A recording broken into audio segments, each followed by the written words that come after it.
नमस्कार। आज हम गणित के एक बहुत ही मजेदार और काम के कॉन्सेप्ट को समझने वाले हैं और वो है समानुपात या प्रपोर्शन। कभी सोचा है कि जब घर पर मेहमान ज्यादा आ जाएं तो किसी रेसिपी को एकदम परफेक्ट अंदाजे से कैसे बढ़ाएं, या फिर इतनी बड़ी दुनिया एक छोटे से नक्शे पर कैसे समा जाती है?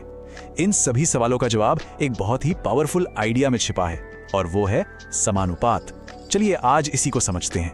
तो सबसे पहले ये समझते हैं कि आखिर ये समानुपात होता क्या है।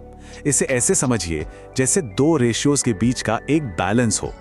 बिल्कुल सीधे साधे शब्दों में कहें तो जब दो अनुपात यानी कि दो रेशियो एक दूसरे के बराबर होते हैं तो हम कहते हैं कि वो समानुपात में है। बस इतनी सी बात है। और मैथ्स में इसे लिखने का तरीका ये है। इसका मतलब है कि A का B से जो रिश्ता है बिल्कुल वही रिश्ता C का D से है।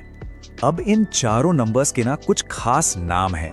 जो सबसे बाहर वाले नंबर्स हैं यानी A और D, उन्हें हम कहते हैं चरम पद या एक्सट्रीम्स, और जो बीच वाले नंबर्स हैं B और C, उन्हें कहते हैं मध्य पद या मीन्स। ये नाम याद रखिएगा, आगे बहुत काम आने वाले हैं। तो अब आते हैं उस जादुई चाबी पर जो समानुपात के हर सवाल का ताला खोल देती है।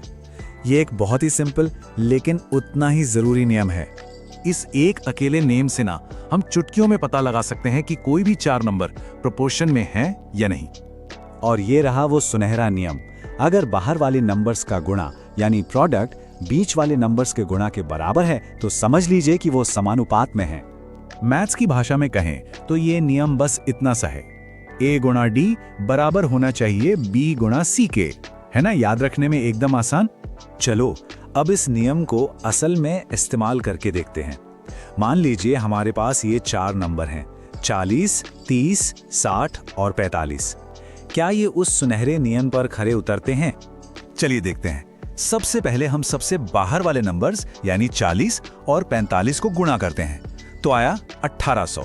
ठीक है, अब बीच वाले नंबर्स 30 और 60 को गुणा करते हैं तो भी 1800 ही आया।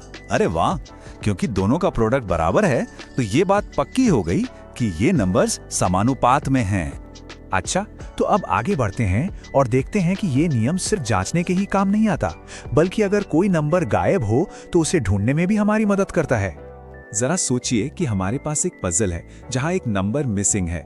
हमें 3 नंबर दिए गए हैं और हमें चौथा यानी कि दूसरा पद खोजना है जिसे हम x मान लेते हैं। हमें कुछ नहीं करना, बस वही अपना सुनहरा नियम लगाना है। बाहरी पदों यानी 12 और 14 का गुणा बीच वाले पदों यानी x और 8 के गुणा के बराबर होना चाहिए। इससे हमारी इक्वेशन बनती है 168 बराबर 8x, और जब हम इसे x के लिए सॉल्व करते हैं तो जवाब आता है 21। अब एक और मजेदार केस देखते हैं। कभी कभी ऐसा भी होता है कि बीच वाले दोनों पद एक ही होते हैं, यानी दोनों ही x हैं। इसे सतत समानुपात भी कहते हैं। चलिए देखते हैं इसे कैसे सॉल्व करेंगे। देखिए, नियम अब भी वही रहेगा। बाहरी पदों का गुणा यानी 18 गुणा 50 बीच वाले पदों के गुणा के बराबर होगा यानी x गुणा x। इससे हमें मिलता है 900 is equal to x square. अब 900 का स्क्वायर रूट निकाल लीजिए तो x का मान आ गया 30। तो ये सब किताबी बातें तो हो गई, लेकिन असल जिंदगी में ये गणित कहाँ काम आता है? जवाब है हर जगह। चलिए कुछ असली दुनिया के उदाहरण देखते हैं। नक्शे प्रपोर्शन का सबसे बेहतरीन उदाहरण है। वो एक छोटे से कागज पर बहुत बड़ी बड़ी दूरियों को दिखा देते हैं। तो आइए तो इस प्रॉब्लम को सॉल्व करते हैं।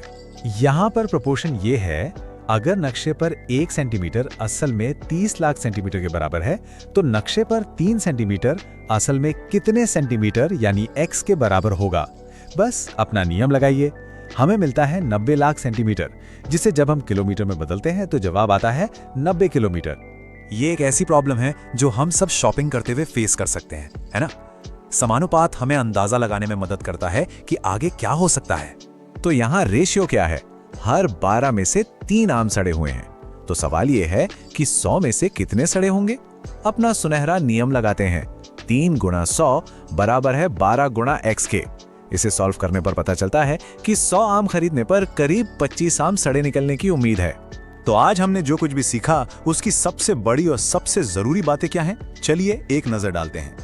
तो याद रखने वाली 3 बातें हैं। पहली, समानुपात का मतलब है 2 बराबर रेशियो।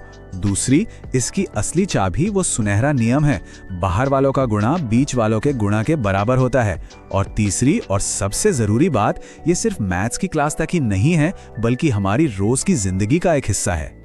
तो इस सवाल पर जरा सोचिएगा। अब जब ये पैटर्न समझ आ गया है, तो कल अपनी रोजमर्रा की जिंदगी में ऐसा कौन सा प्रपोर्शन है जिस पर गौर करेंगे? आप हैरान रह जाएंगे जब पता चलेगा कि हम कितनी बार बिना सोचे समझे इसका इस्तेमाल करते हैं। हमारे साथ जुड़ने के लिए शुक्रिया।